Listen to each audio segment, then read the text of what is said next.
Good morning, I'm Taylor Wilson, and today is Friday, April 5th, 2024. This is The Excerpt. Today, a new development in Trump's election interference case, plus how Trump is making the murder of a Michigan woman part of the border debate, and we look at whether AI chatbots are racially biased. The Georgia judge in former President Donald Trump's election interference case yesterday rejected his argument that the First Amendment shielded him from racketeering charges because his unfounded claims of widespread election fraud were political speech. Trump's lawyer Steve Sadow argued the charges should be dismissed because Trump was speaking about politics as president. Sadow argued that even if Trump made false statements as alleged in the indictment, he must be protected for a political debate.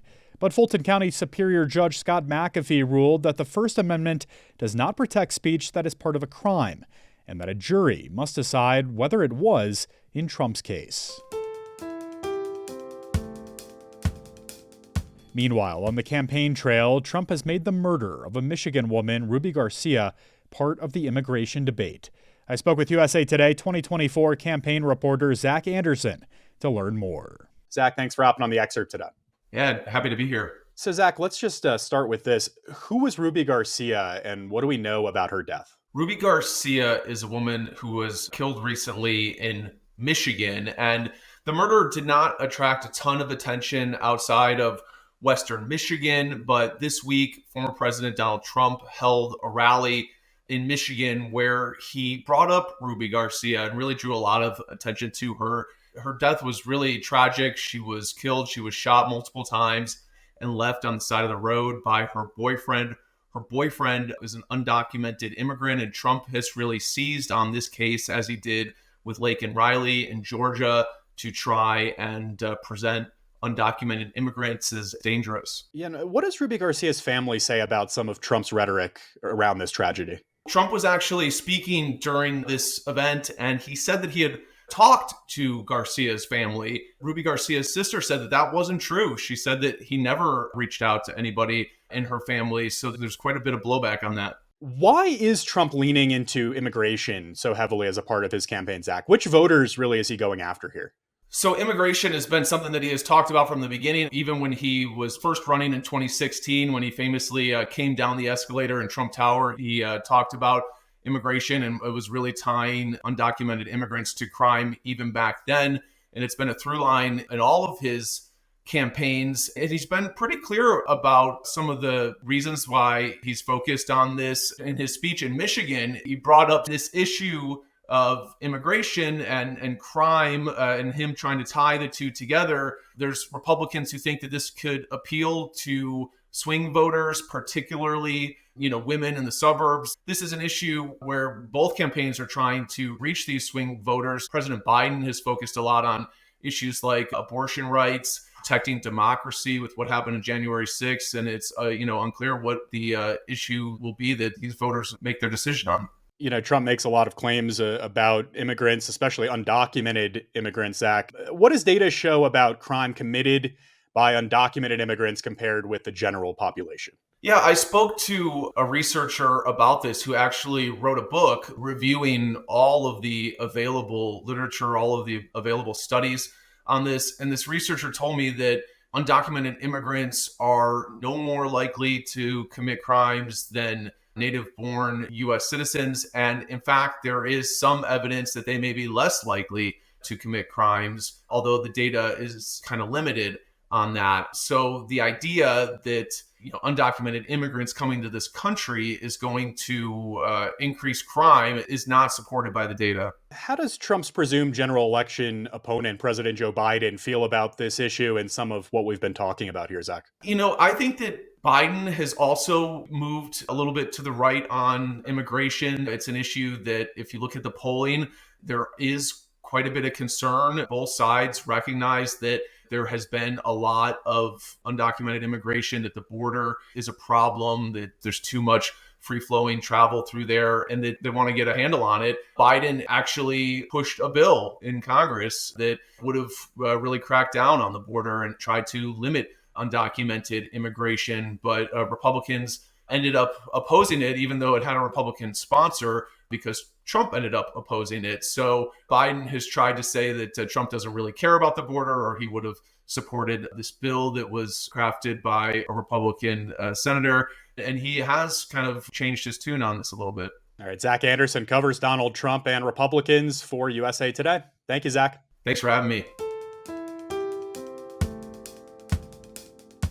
President Joe Biden has issued an ultimatum to Israel that U.S. support in the Gaza war depends on immediate steps to protect civilians and aid workers.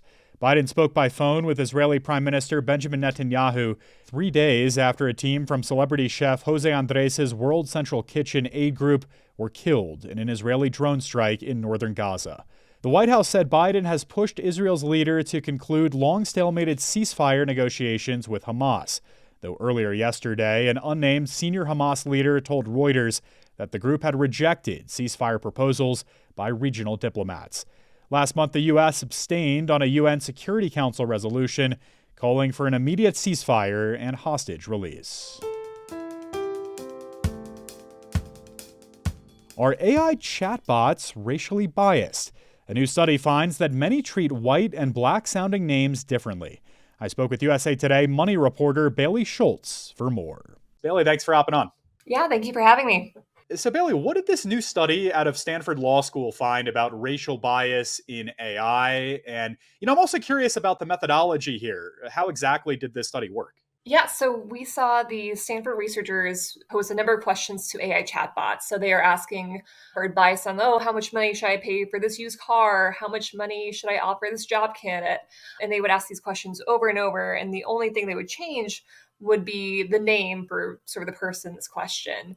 And the study found evidence that these chatbots will provide different answers depending on what sort of name you ask in the query. So, for example, a chatbot may say a job candidate with a name like Tamika should be offered a $79,000 salary, but if you switch that name to something like Todd, then the suggested salary is more like $82,000. That begs the question here, Bailey. Are there not guardrails in place to prevent this? So that's something that the authors do acknowledge, that there are guardrails in place. And AI companies have acknowledged that these biases are a problem. They're aware of this. They're working to establish guardrails and sort of prevent these biases. But yeah, one of the researchers I spoke to who worked on this paper told me that these findings just show how easy it is to find situations where these guardrails don't work, and how important it is for companies to sort of keep testing to look for these biases. What real-world consequences could these biases bring for people of color?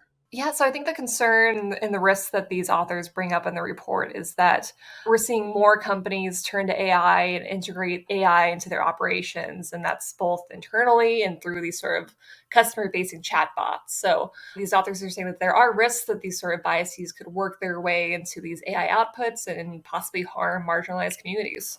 All right, Bailey Schulz covers money for USA Today. Thank you, Bailey. Thank you for having me. An extremely active hurricane season this year is likely. That's according to forecasters from Colorado State University yesterday. In fact, the forecast includes the highest number of hurricanes ever predicted in an April forecast by the university since the team began issuing predictions in 1995. Colorado State hurricane forecaster Phil Klotzbach, the author of the forecast, said, quote, "Everything is leaning toward an extremely active season, still record warm Atlantic water temperatures, and a pretty rapid transition over to La Nina," unquote. They're predicting 23 named storms and 11 hurricanes. A typical year averages about 14 tropical storms and 7 spinning into hurricanes. Thanks for listening to The Excerpt. We're produced by Shannon Ray Green and Bradley Glansrock, and our executive producer is Laura Beatty. You can get the podcast wherever you get your audio, and if you're on a smart speaker, just ask for The Excerpt. I'm Taylor Wilson, back tomorrow with more of The Excerpt from USA Today.